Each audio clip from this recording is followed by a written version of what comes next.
Ang tanong po mga kapatid nating ipaglilingkod ay mula sa isang kaanib ng ang dating daan. Sila po ay suki na po natin na laging nagtatanong ho sa atin. Ang kanya pong pangalan ay si Nehemiah Miguel Puerto. Ayan, marami na po siyang bisis nagtanong na ipaglingkod doon natin. At ganito na naman po ang kanyang pasaring. Ay, ito po ang kanyang sinabi sa John 14:15. If you love me, keep my commandments. Pero, ang akala ng Sabadista, 10 commandments ang sinabi ni Kristo.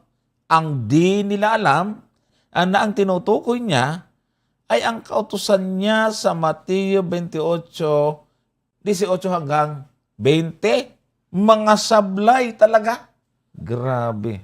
Paano kaya niya nalaman na yun na? Pag-aralan nga natin to Brother Gomer. Wala namang masama kung makita natin sa Juan 14:15 na tinutukoy niya dyan ay yung nasa Mateo 28:18 at 20. Siguro maganda mga kapatid ay basahin ho natin pareho, ano? Tapos pag-aralan natin yung konteksto at baka nga ay sablay tayo. Dahil pagka hindi tayo sumablay, ay sigurado siya ang sablay. At tingnan po natin yung mga talata. Unahin muna natin itong 14:15 ng Juan. Kung ako'y inyong iniibig, ay tutuparin ninyo ang aking mga utos. So, titingnan natin mamaya yung konteksto. Pagkatapos ay ugnay natin. Ang gagawin ho natin mga kapatid ay explain ho natin yung mga talata base sa kung ano ang layunin, ano ang pinupunto ng ating Panginoon. At doon naman sa Mateo 28:18 hanggang 20, ang sabi po ganito. At lumapit si Jesus sa kanila at sila ay kanyang kinausap na sinasabi, ang lahat ng kapamahalaan sa langit at sa ibabaw ng lupa ay naibigay na sa akin. Tapos, dahil dito, magsiyaon nga kayo at gawin ninyong mga alagad ang lahat ng mga bansa na sila inyong bautismuhan sa pangalan ng Ama at ng Anak at ng Espiritu Santo. At naituro ninyo sa kanila na kanilang ganapin ang lahat ng mga bagay na iniutos ko sa inyo. At narito, ako'y sumasa inyong palagi hanggang sa katapusan ng sanglibutan. Ayan. So, kay Nehemiah Miguel Puerto, yan daw pala yung sinasabi ni Kristo na kung iniibig nyo ako, yan ay tuparin yung aking mga utos. Yan daw yung utos na yan, Brother Gomer. Anong masasabi mo dyan? Well, tama naman yan, Brother Johnson, na talagang utos ng Panginoon yan, yung nasa Mateo. Kaya lang, general po kasi ito mga kapatid eh. Pero yun lang ba ang tinutukoy niya? Walang iba? Hindi kasi pag itutuloy mo kasi doon, Brother Johnson, ano ba yung particular na talata na ginamit niya? 14:15 ng Juan. Hindi, yung nasa Mateo daw. 28:18 hanggang 20. Ng 20. Ang sabi dito ng ating Panginoon, sa 28, tingnan po ninyo papakita po natin. Sabi niya sa 20, sabi niya, naituro ninyo sa kanila na kanilang ganapin ang lahat ng mga bagay na iniutos ko sa inyo.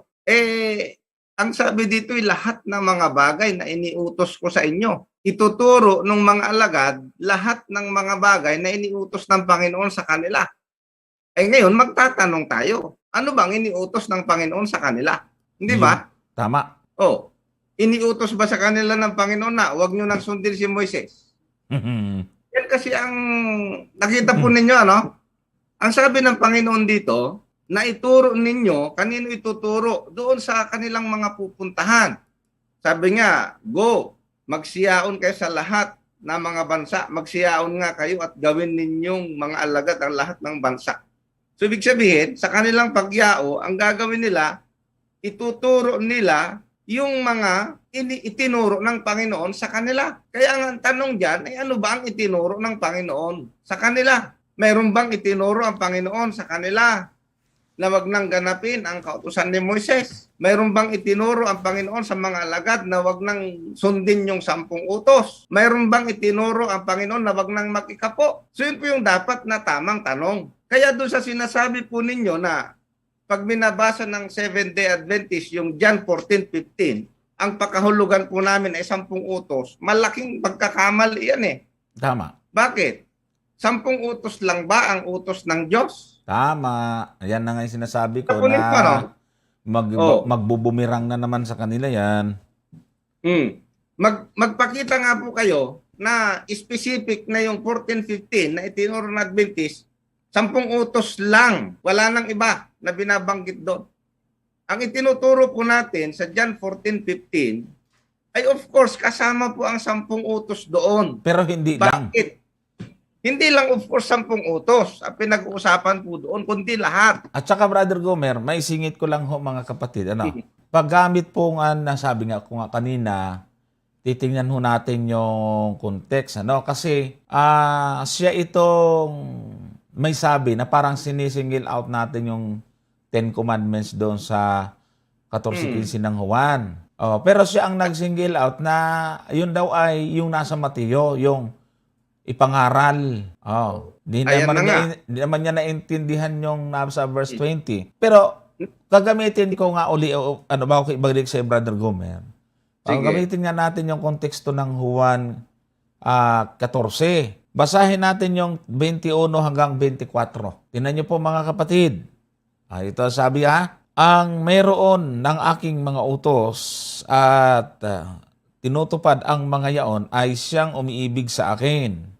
Ayan nililinaw At ang umiibig sa akin ay iibigin ng aking ama. At siya'y iibigin ko at ako'y magpapakahayag sa kanya. 22, si Judas, hindi ang Iscariote, hindi ito yung naghudas ay nagsabi sa kanya, Panginoon, ano't mangyayari sa amin na sa amin ka magpapahayag at hindi sa sanglibutan?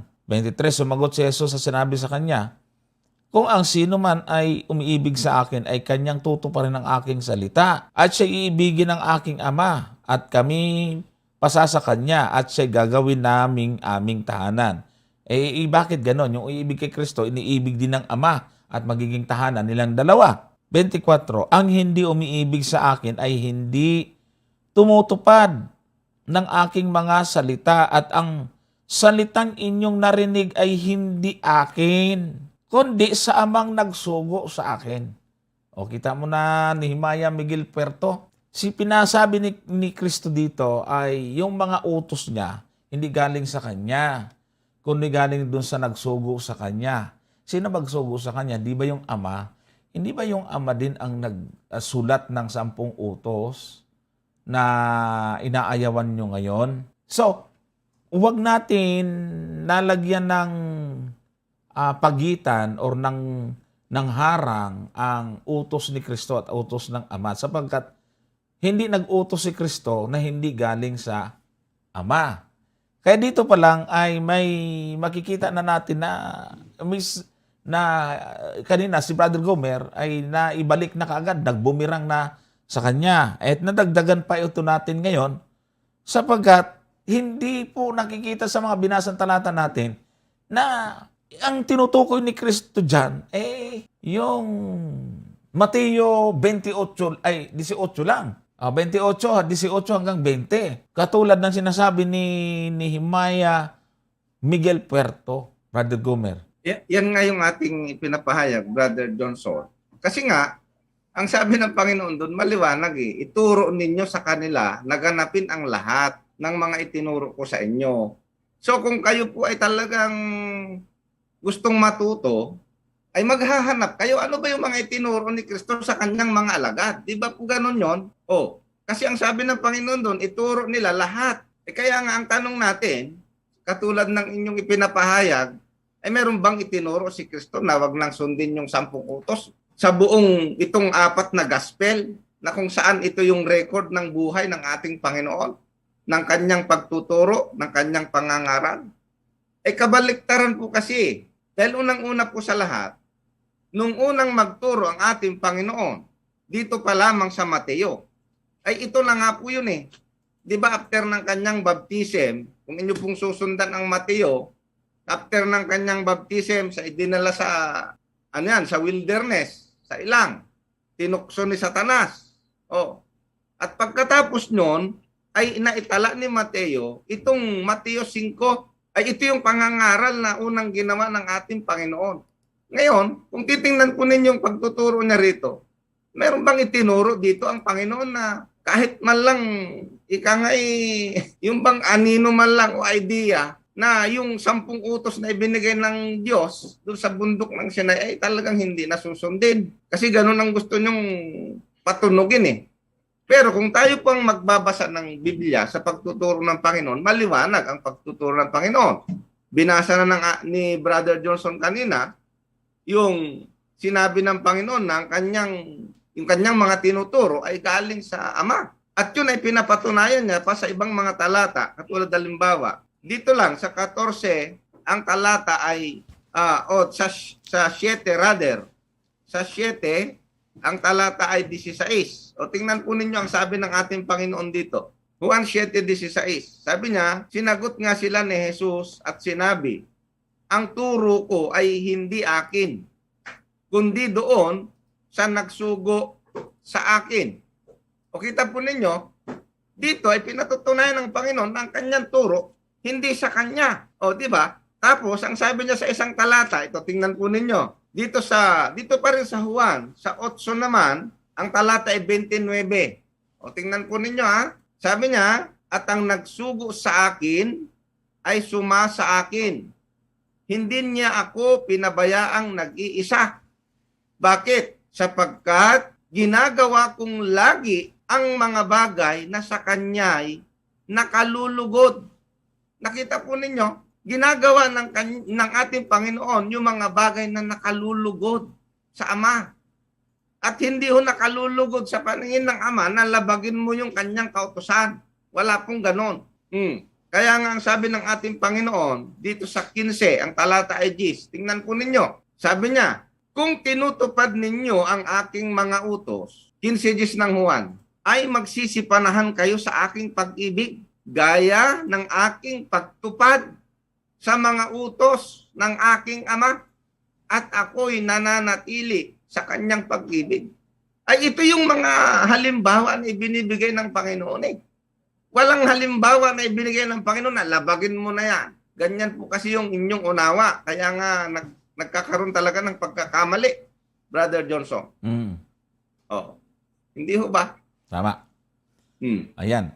May dagdag ko lang ho mga kapatid para maintindihan natin mabuti na itong si Kristo, yung anak at saka yung Ama, ay wag lagi natin parang pinag-aaway na pag may nabasa na si Kristo ay nag-utos, hindi yan yung utos ng Ama. Ganun ho kasi ang nangyayari. Kaya tuloy yung iba yung iglesia ng Diyos, iba yung iglesia ni Kristo, nag-aaway. Hindi nga po sila magkanya-kanya eh. Kaya nga nagkakaisa sila. At saka dahil nga yung tanong sa 14:15 ay tungkol sa pag-ibig natin sa ating Panginoong Yesus. Natural ang pag-ibig natin sa ating Panginoong Yesus. Pag-ibig din natin ito sa Ama. Pagkatapos, iniibig mo ang Panginoon, tinupad nyo yung utos niya. Hindi mo naman tutuparin yung utos ng Ama, yung 10 utos. Di si Kristo lang inibig mo, hindi mo inibig yung Ama. Hindi uubra yun eh. Hindi po pwede na inibig mo yung Ama, ayaw mo na namang sa 10 utos. Ano yun, nagkamali yung Ama doon sa pagbibigay ng utos? Binawi na lang niya. Isa pa, Brother Johnson, nung dumating ang ating Panginoon, ito na ngayong lagi nating sinasabi. Ano ba yung laman ng kanyang utos? Saan ba galing? Sinabi niya nga, ang turo ko hindi akin. Magbibigay tayo ng isang specific kung paano magturo ang ating Panginoon. Para at least maintindihan po ninyo na kapag nagturo ang ating Panginoon, abay meron po siyang kinukot, meron siyang pinagbabatayan. Tingnan po ninyo dito po halimbawa sa Lucas. Sa Lucas 10, ang talata ay, umpisahan siguro natin sa 25. Tingnan po ninyo sa Lucas 10:25.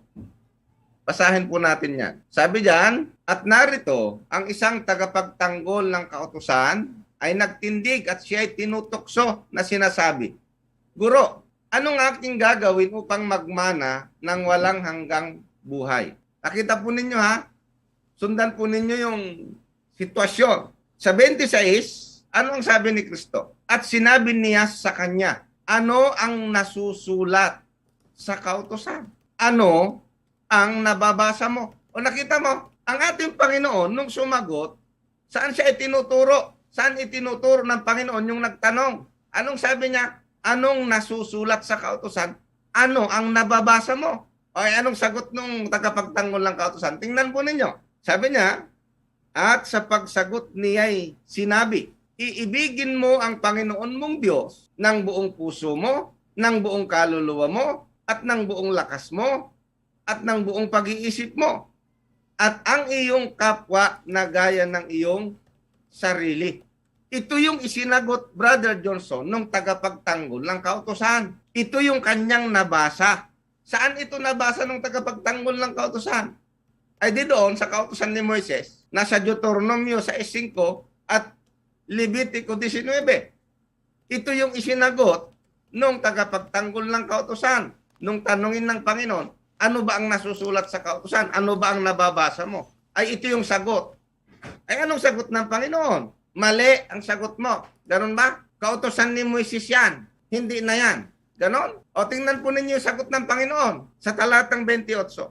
At sinabi niya sa kanya, matuwid ang sagot mo. O, tama naman pala yung sagot. Ay bakit kayo nagagalit ngayon sa amin kung kami po ay nagtuturo ng galing sa kautusan ni Moises? Ay samantalang ang ating Panginoon sumasang-ayon dun sa sagot ng tagapagtanggol ng kautusan na ang kanyang binasa ay yung kautusan ni Moises. Ang sabi ng Panginoon, matuwid ang sagot mo. Hindi naman sinabi ng Panginoon, mali na yan.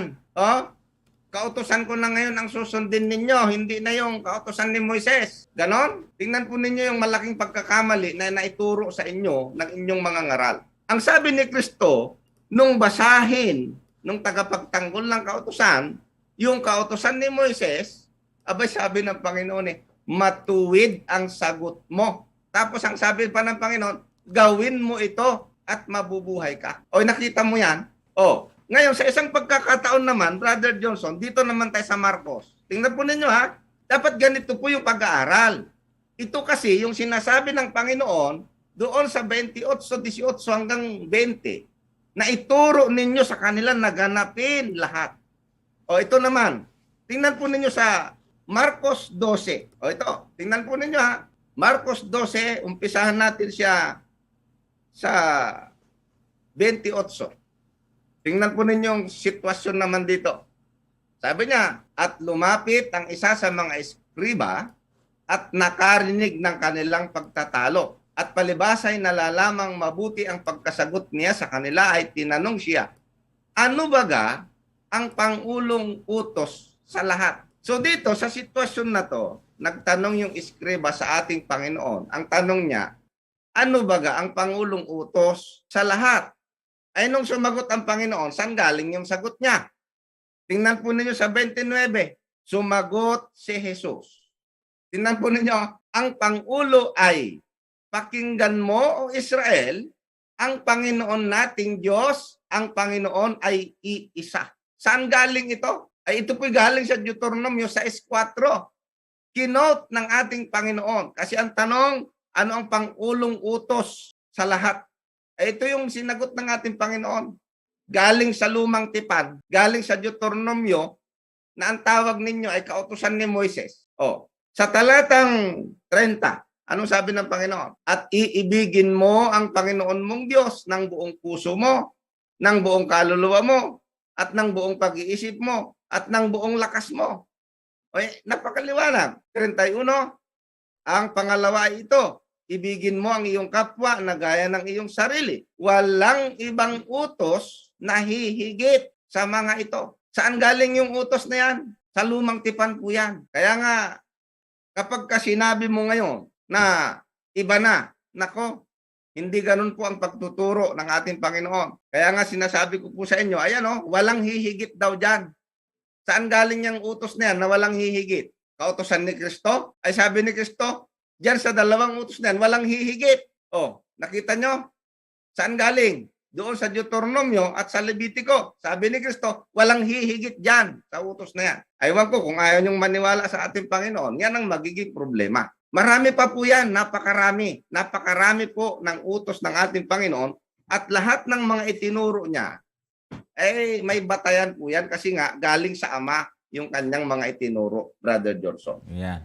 konting karagdagan na lang ho, mga kapatid. Itutuloy ko po yung talata, ano, at ganito po yung gusto ko rin pong idagdag ho doon.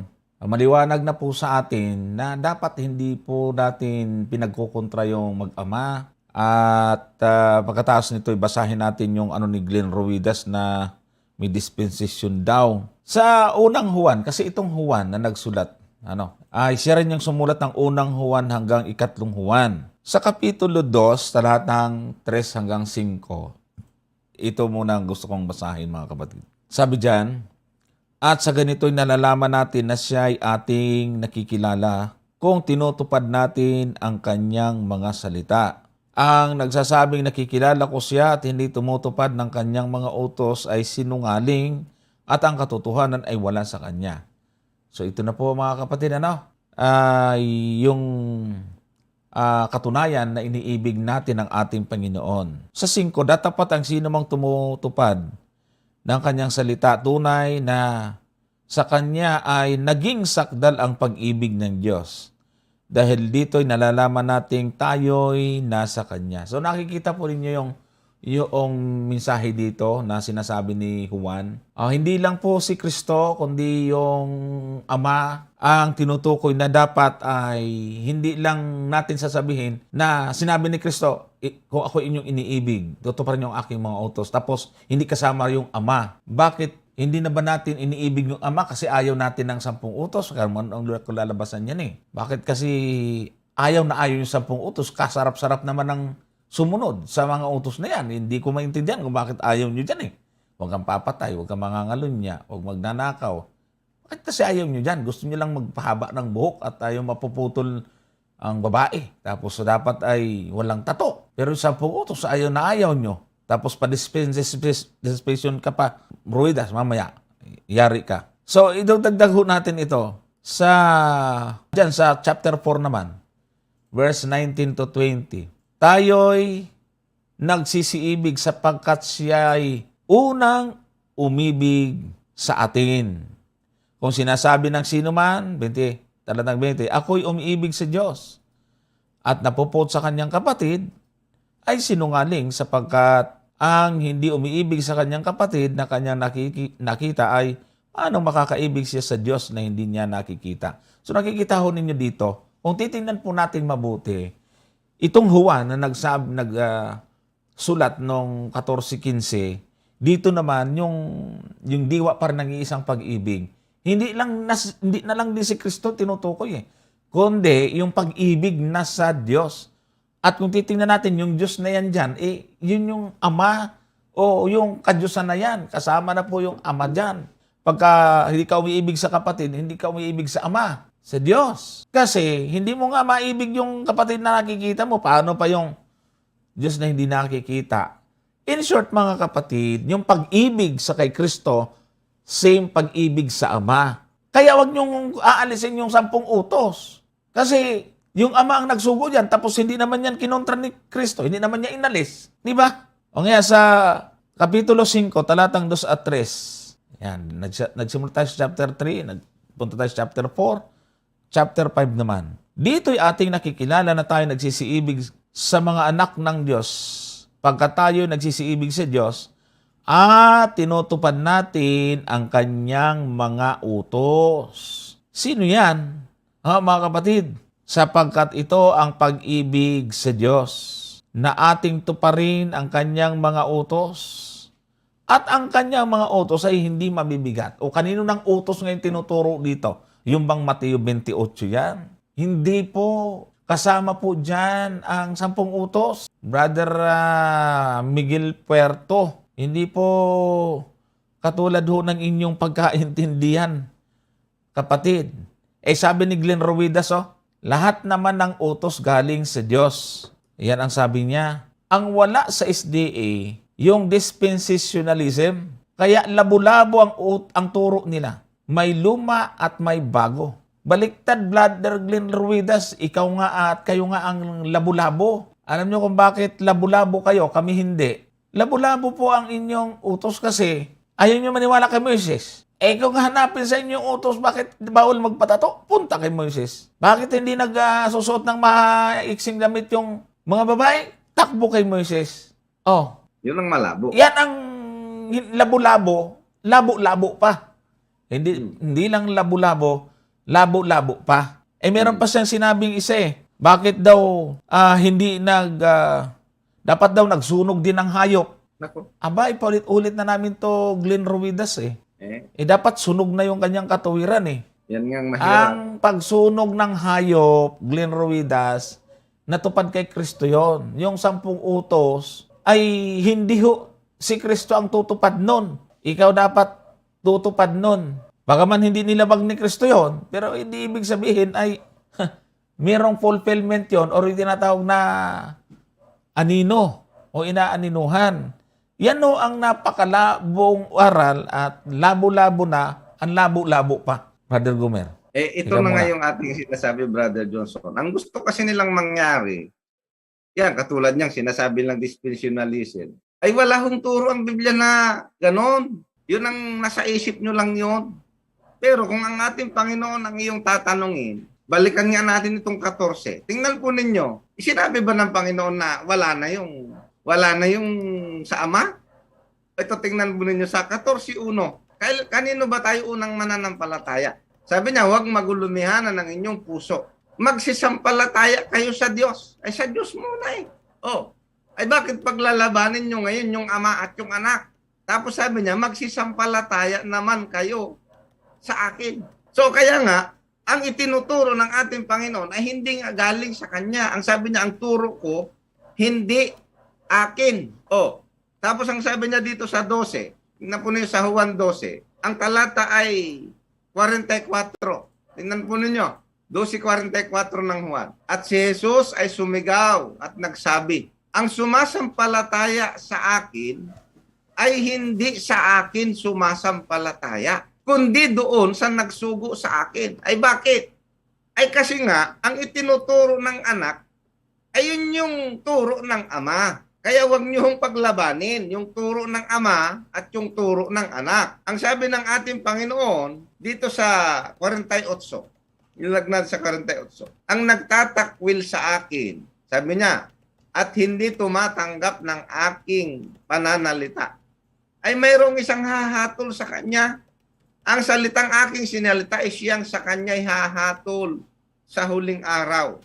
Bakit? O tingnan mo ang sabi niya sa 49, sapagkat ako'y hindi nagsasalita na mula sa aking sarili, kundi ang Ama na nasa akin ay nagsugo, ay siyang nagbigay sa akin ng utos kung ano ang dapat kong sabihin at kung ano ang dapat kong salitain. Tapos sabi niya sa 50, tingnan mo, at nalalaman ko, sabi ng Panginoon, na ang kanyang mga utos, ay buhay na walang hanggan. Ang mga bagay nga na sinasalita ko ay ayon sa sinabi sa akin ng Ama. Gayon ko sinasalita. Kaya wag niyo hong pagkukontrahin yung utos ng Ama at yung utos ng Anak. Yan po yung mali. Ginagawa niyo dyan sa dispensationalism, pag-aawayin niyo yung utos ng Ama at yung utos ng Anak. Kaso, doon sa mga pinagbabasa ni Brother Johnson, ang liwaliwanag Kaya nung nagturo ang ating Panginoon, pag nanunumbat siya, tingnan po ninyo. Dito sa Mateo 15. Alam mo, sabi ko nga, mahaba itong topic na to dahil dyan sa tanong na yan.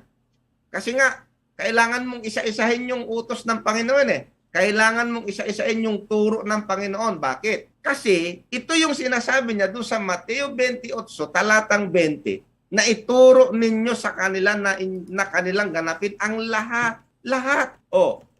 Anong sabi ng Panginoon dito sa Mateo 15? Tingnan po ninyo. Sa talatang 15:2. Mateo 15:2.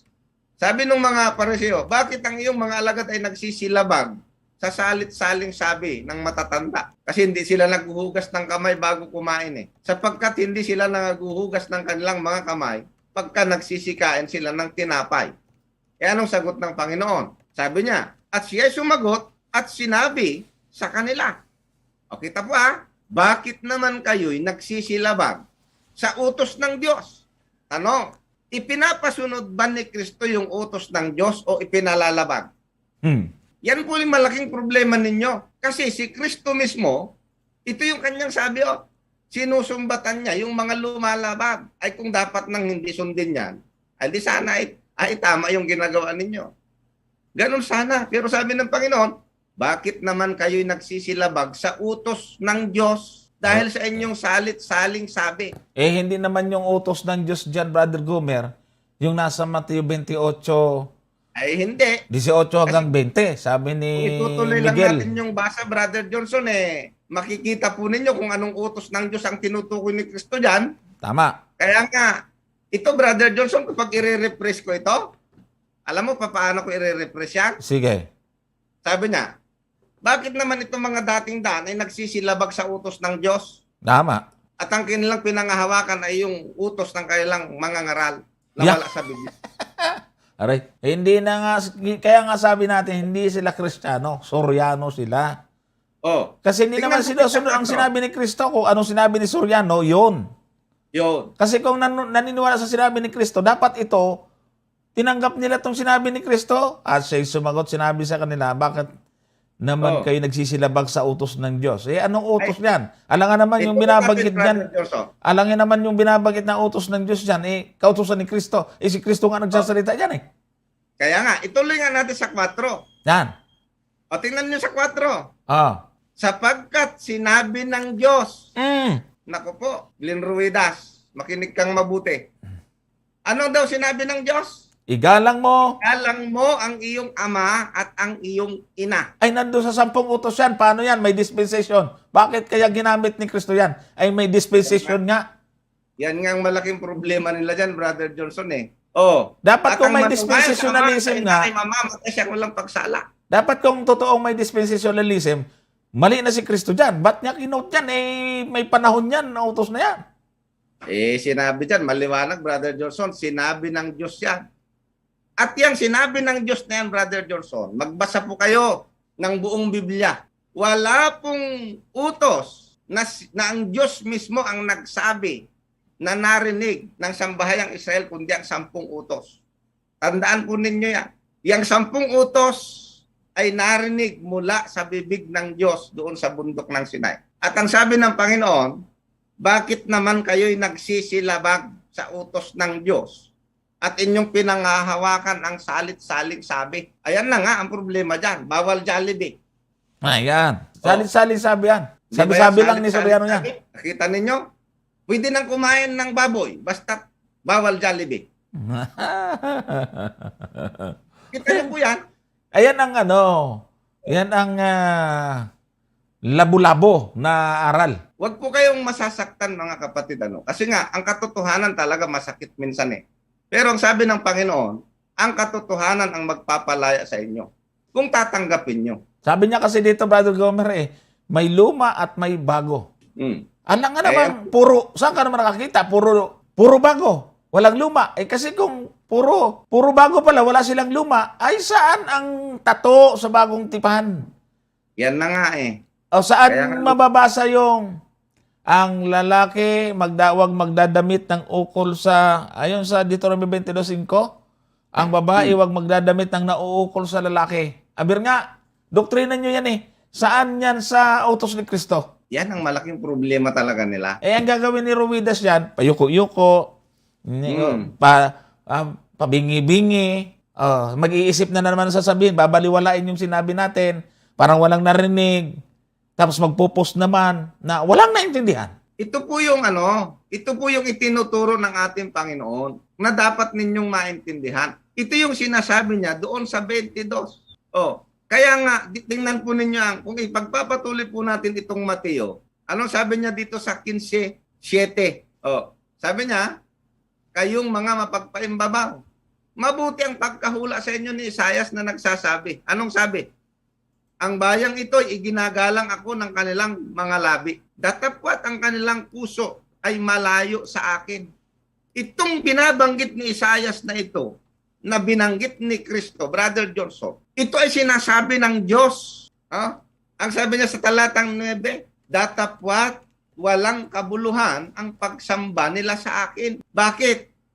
na nagtuturo ng kanilang pinakaaral, ang mga utos ng mga tao. Nakita po ninyo. Kaya nga dito, ang tanong natin dyan, Brother Johnson, dito po sa pagkakataon na ito, itinuturo ba ni Kristo na sundin yung utos ng kanyang ama o hindi? Tinuturo, siyempre. Ay napakaliwanag naman dahil pag sinabi mong hindi, ay matigas na lang talaga ang ulo mo at ayaw mo talagang tumanggap ng katotohanan. Wala pong masama kung tumatanggap tayo ng pagkakamali. Sapagkat ang taong tumatanggap ng pagkakamali na itutuwid po yan, mga kapatid. Brother Johnson. Yan. Pansinin ninyo, walang kadala-dala. Lagi naman nanonood, pero walang natututunan. O sabi ni Glenn Rowidas, labo-labo ang utos kasi may luma, may bago. Kasi nalabo-labo na nga po yung utak ninyo sa turo ng inyong... Ito nga ang matindi. Bakit dating daan ang title? Ayaw mo pala ng luma. Sana hindi dating daan. Bagong daan dapat. Yan ang napakalabo. Dating daan, ayaw naman ng dati. Gusto bago. O ngayon, aral nyo pala bago. Bakit ang tinitle nyo sa programa, dati? Saan ka naman nakakita ng dati na bago? Diyan pa lang iiwan ko. Tapos, ang ginamit pang talata, lumang tipan. Paano ngayon yan? Ang ginamit pang talata, Jeremias. Si Jeremias, propeta sa Israel. Mga nangingil na sabat, di kumakain ng baboy yan eh. Tapos, kinuha nila yung talata, ikinapit sa kanila, kaya naman nakakain ng baboy. Pero yung manok, pag niluto sa Jollibee, bawal. Nako, kung kayo'y maniwala pa dyan, ewan ko na lang sa inyo. Ngayon, pag pinaliwanag natin, napakaliwanag, na si Kristo hindi nagtuturo na dapat puro bago, kundi yung utos ng Ama ay dapat sundin. Ay, pabingi-bingi lang yan. Tandaan ko nung nakipagdebate, nawala na yung kanyang kodigo eh. And hindi na malaman ang sasabihin eh. Sinisi pa yung kanyang kodigo. Nako, anong mangyayari ho niyan? Kaya tayo po ay nagtityaga dito mga kapatid. Kasi itong mga ito, kaluluwa din ito eh. Abay, nangihinayang tayo rito sa mga ito. Kaya nga kinukuya pa nga yan dati ni Brother Gomer. Kasi nga ang gusto natin kahit pa paano ay makakita ng liwanag sapagkat napakalaki at napakalabo ho talaga ng kanilang ginalalagyan. Napakagulo ng doktrina. O meron pa sinabi dito? Sabi niya, kung si Apostol Pablo nga, na dating Parisiyo, binago niya kautusan ni Kristo. Sinusunod. Unang Korinto 9:21. Gagaling pa ba naman kayo kay Apostol Pablo? Naku po, Brother Glenn. Yan ang pinakamalaking pagkakamali mo. Sa tuwing gagalaw ka, lalo kang nababaon. Para kang nahulog sa kumunoy. Sa bawat kibo mo, lalo kang mababaon. Tingnan nga natin si Apostol Pablo. Kung binago niya lahat at sinasabi mo, kautusan ni Kristo na lang ang sinusunod ni Apostol Pablo. Sigurado ka ba dyan? Baksan mo natin itong binamit niyang talata. 9:21, unang Korinto 9:21. Sa mga walang kautusan ay tulad sa walang kautusan. Bagamat hindi ako walang kautusan sa Diyos. Naintindihan mo ba yung ginamit mo talata, Glenn Rowidas? Sabi ni Pablo, sa mga walang kautusan ay tulad sa walang kautusan. Siguro, yan lang ang tinandaan niya. Itong, bagamat hindi ako walang kautusan sa Diyos. Ang pagkaintindi mo ba dyan, Glenn Rowidas? Wala na siyang kautusan sa Diyos. Yung salitang, bagamat hindi ako walang kautusan sa Diyos. Ano pagkaintindi mo yan? Ba't mo binamit yan? Kundi nasa ilalim ng kautusan ni Kristo upang mahikayat ko ang mga walang kautusan. O kita mo, gusto niyang mahikayat yung mga walang kautusan.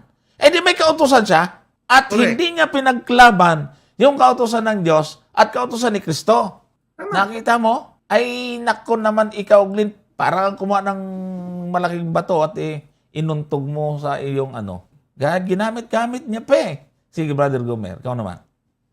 Kaya nga, Brother Johnson, kasi nabasa niya dyan yung kautusan ni Kristo. Yan kasi, dahil nakabasa siya ng kautusan ni Kristo, kala niya, ito na po yung papanig doon sa kanilang katwiran. Kaso, ang problema nga, Brother Glenn Rowidas, ang problema po niya sa inyong unawa, Ang gusto nyong mangyari ngayon, yung kautusan ni Kristo ay laban sa kautusan ng Diyos. Yan nga. Ang ginamit niyang sangkalan si Pablo. Ang problema, hindi Oh, naman niya kakampi si Pablo. Sangkalan si Pablo. Ay samantalang, katatapos lang natin na basahin yung mga talata kung papaanong ang ating Panginoong Hesukristo ay ipinapasunod niya yung kautusan ng kanyang Ama. Kaya nga, kung iinyong uunawaing mabuti, yung kautusan ni Kristo ay bahagi yan na sundin mo yung kautusan ng kanyang Ama. Hindi mo lalabagin yon kasi nga, isa yun sa utos ni Kristo na sundin yung kanyang Ama. Nakita po ninyo, ay yung gusto nyo naman paghiwalayin. Pero hindi naman magkahiwalayan. Ngayon, si Pablo ang tatanungin natin. Sabi niya, binago daw ni Pablo. Brother Gomer, bago ka pumunta dyan, basahin nga muna natin yung magandang balita Biblia dito sa unang Korinto 9:21 na binamit ni Efren Dimisa. Lumidas. Sa magandang balita Biblia, ang sabi rito, sa piling naman ng mga hintil na hindi saklaw ng kautusan ni Moises, ako'y naging parang hintil upang sila'y mahikayat ko rin. Subalit, hindi ito nangangahulugan. Hindi ko sinusunod ang mga utos ng Diyos. O, kita mo na? Sapagkat ako'y nasa ilalim ng kautusan ni Kristo. Kita mo, itong mga hintil na hindi ikasaklaw ng kautusan ni Moises, si Pablo ay nag-aktong parang hintil, pero ang totoo, hindi naman ibig sabihin, hindi niya sinusunod itong kautusan ni Moises para mahikayat niya. Para mahikayat niya itong mga ito. No? Sa kautusan.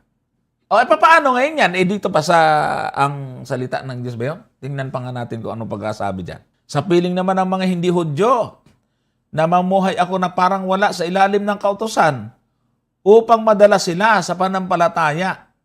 Hindi nangangahulugan na hindi ko na sinusunod ang mga utos ng Diyos. Dahil ang totoo, sinusunod ko ang mga utos ni Kristo. Hindi talaga niya pinaghihiwalay. Hindi ho totoo, Brother Glenn Ruidas, na binago ni Pablo ang kanyang ugali at hindi na sinusunod ang utos ng Diyos, kundi yung utos na ni Kristo. Ayan pinagsama niya. Sige, tuloy mo na yung sagot mo, Brother Gomer. Yan talaga ang tamang unawa dyan, Brother Johnson. Kaya ngayon sinasabi po natin, kapag binanggit niyo po yung kautusan ni Kristo, hindi po nangangahulugan na babaliwalain mo na yung kautusan ng kanyang Ama. Kasi nga, bahagi isa sa utos ni Kristo na sundin. Kaya nga sabi niya, magsisampalataya kayo sa Diyos. Magsisampalataya naman kayo sa akin. Hindi sinabi na sa akin na lang. Mali eh. At kung si Pablo naman ang sinasabi mong binago niya, aywan ko lang Kasi ito sabi ni Apostol Pablo, ang pinagkunan mo niyan, chapter 9. Ay dito tayo sa mas maaga, chapter 7 lang eh. Ano ang sabi ni Apostol Pablo sa chapter 7? Unang Korinto 7, talatang 19. Tingnan mo yung pagtuturo ni Apostol Pablo, kinukontra ba ni Apostol Pablo yung sarili niya? Nakita mo yan? Ano sabi niya dyan, no? Ang pagtutuli ay walang anuman. At ang di pagtutuli ay walang anuman. Kundi ano? Kundi ang pagtupad sa mga utos ng Diyos. Ay kaliwanag naman. Tapos ang sabi niya dito sa Roma pa, Brother Johnson, basahin ko itong Roma. Anong sabi niya rito sa Roma? Dito sa 7. Ano sabi? Sabi niya, sa 22. Yan. Ano sabi niya, Apostol Pablo rito? Sapagkat ako'y nagagalak sa kautusan ng Diyos. Paano mong sasabing binago niya yan? Ayon sa pagkataong loob. Si Apostol Pablo yan eh. Kaya, wag nyo na hong ipagpilitan niya talaga yung maling katwiran po ninyo. Ang mas maganda po niyan, magsisi po kayo at talagang magbalik loob sa tamang aral. Iwanan nyo na ho yung dating daan talaga. Talagang iwanan mo na talaga. Ayun ang sabi ni, di ba? Sa Hope. Tama. Magpapatuloy ba sa dating daan? Ito makikita po ninyo, napakaliwanag po niyan eh. Ang gusto nyo lang talaga, kontrahin ng kontrahin. So, kayo na pong bahala dyan. Hindi na mo po kami mananagot sa Panginoon niya. Brother Johnson. Yan. Sige.